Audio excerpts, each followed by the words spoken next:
एक लंबे समय पहले एक गांव में रमेश और धीरज नामक बाप बेटे रहते थे। रमेश का एक छोटा चाबी बनाने का दुकान था। धीरज भी छोटी उम्र से अपने पिताजी के साथ रह के चाबी बनाना सीख के उनके साथ बनाता था। एक दिन धीरज और उनके पिताजी अपने दुकान में काम कर रहे थे जब एक आदमी आता है। मेरे घर का चाबी खो गया, मेरे साथ आके ताला खोलोगे? धीरज, बेटा तुम यहीं रह के दुकान को संभालो, मैं जाके घर का ताला खोल के आता हूँ। ऐसे कहकर उस आदमी के साथ जाता है।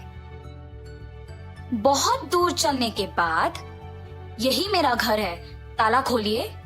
उसी गांव में पले पड़ने के कारण रमेश को उस गांव में रहने वाले सारों के घर अच्छे से पता था। उस आदमी के दिखाए हुए घर रमेश के पहचान के वालों का होने पर वो सोच में पड़ जाता है। बाबू, जो चाबियां मेरे पास अभी है उनसे इस ताला को खोल नहीं पाऊंगा।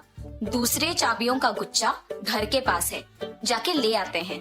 ऐसे कहकर उस आदमी को जमींदार के पास लेके जाता है। प्रभु, ये आदमी चाबी खोने का बहाना बना के मेरे पास आया है और मुझे कोई दूसरे आदमी का घर दिखा के खोलने के लिए कहा, इसीलिए मैं इसको आपके पास ले आया। तुम बहुत होशियार आदमी हो, इसीलिए इसको मेरे पास ले आ सके। ऐसे जमींदार रमेश की तारीफ करता है और रमेश अपना दुकान वापस चला जाता है। पिताजी, आपने ताला खोला? और जो भी हुआ धीरज के पिता उसे बताते हैं। धीरज, हमारे पास ताला बनवाने के लिए बहुत सारे लोग आएंगे बेटा। उनमें अच्छे और बुरे दोनों तरह के आदमी होंगे, इसीलिए हमें होशियारी से काम करना चाहिए। कुछ साल बाद धीरज के पिताजी का देहांत हो जाता है और धीरज अकेले ताला बनाते हुए दुकान चलाता है। धीरज कोई भी तरह का ताला बनाने के काबिल बन जाता है।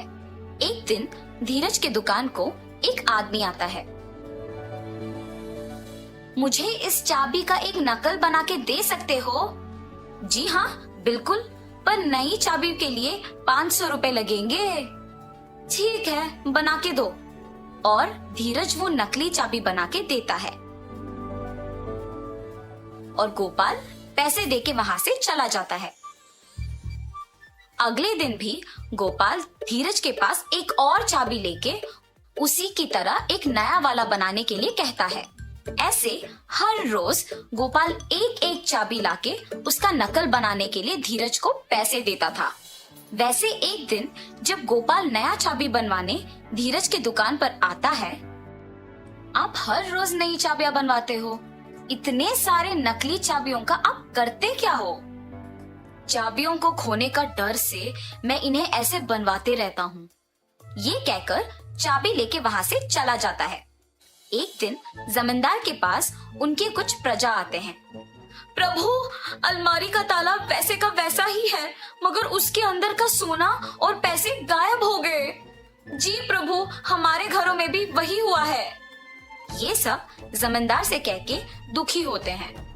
तुम्हारे जेवर और पैसे किसने लिए, इसका मैं पता लगाता हूँ। आप लोग मुझ पे भरोसा करके घर वापस जाओ। जमींदार के बातों का यकीन मानकर प्रजा वापस घर जाती है। सैनिकों, तुम लोग भी इनके पीछे पीछे जाओ। थोड़े दिन इन सब पे नजर रखो, किसी दिन तो वो चोर पकड़ा जाएगा। जी प्रभु। सैनिकों ने जमींदार का कहा किया और सब पे नजर रखे रहे। उन्होंने ये देखा कि सारे लोगों के पास एक ही आदमी काम करता था। हम सबको इस आदमी पे अच्छे से नजर रखना होगा। सही कहा तुमने, सबके पास एक ही आदमी काम कर रहा है। इसको खोए हुए जेवर और पैसों के बारे में जरूर कुछ पता होगा। एक दिन ऐसे ही वो आदमी एक और नकली चाबी बनवाने धीरज के दुकान को जाता है और उसके पीछे ही जमींदार के सैनिक भी जाते हैं। इसका नकली चाबी बना के दोगे? ठीक है, थोड़ी देर इंतजार कीजिए, बना के देता हूँ। धीरज चाबी को बनाते हुए सोच में पड़ जाता है। मुझे इस आदमी पे शक है, पर इसके वजह से मुझे बहुत पैसे मिल रहे हैं। वो इन चाबियों के साथ कुछ भी करे, मुझे क्या? और नकली चाबी बना के उसे देता है। गोपाल उसे पैसे देकर वहां से चला जाता है। सैनिक भी गोपाल का पीछा करते हैं और उस पे नजर रखते हैं। जब आसपास कोई नहीं होता है तो गोपाल असली चाबी को उसकी जगह पे रख के नकली चाबी से तिजोरी खोल के उसमें से सब कुछ चोरी कर लेता है। और ये देखते ही सैनिक उसे और नकली चाबियां बनाने के लिए धीरज को जमींदार के पास ले जाते हैं। धीरज, क्या तुमने गोपाल के लिए नकली चाबियां बनाई? जी प्रभु, मैंने गोपाल के लिए बहुत सारी नकली चाबियां बनाई।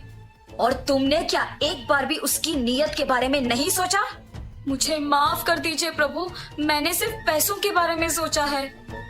पैसों की आशा में मैंने गोपाल पे आए हुए शक को भी नजरअंदाज कर दिया। अगर मैं तभी जमींदार को ये बात बता दिया होता तो अब मुझे ये स्थिति नहीं आती। ऐसे सोचकर दुखी होता है। गोपाल, जिस घर में काम करते हो उसी घर में चोरी करने पर शर्म नहीं आई? मुझे माफ कर दीजिए प्रभु, मुझे मेरी गलती का एहसास हुआ है, आइंदा ऐसे कभी नहीं होगा। धीरज और गोपाल को उनकी गलतियों का एहसास होने पर जमींदार उन्हें माफ कर देता है। ठीक है, अब से तुम दोनों ईमानदारी से काम करोगे। जी प्रभु, अब से मैं पैसों की आशा के लिए गलत रास्ता नहीं पकड़ूंगा और अपना काम इज्जत से करूंगा। अब से मैं किसी को भी धोखा नहीं दूंगा और ईमानदारी से काम करूंगा। ऐसे धीरज और गोपाल अपने अपने काम इज्जत और ईमानदारी से करते हुए खुश रहते हैं। तो इस कहानी का नैतिक क्या है बच्चों? किसी को गलती करते हुए देखना उतना ही गलत है जितना खुद गलती करना होता है। इसीलिए इज्जत और ईमानदारी से काम करो।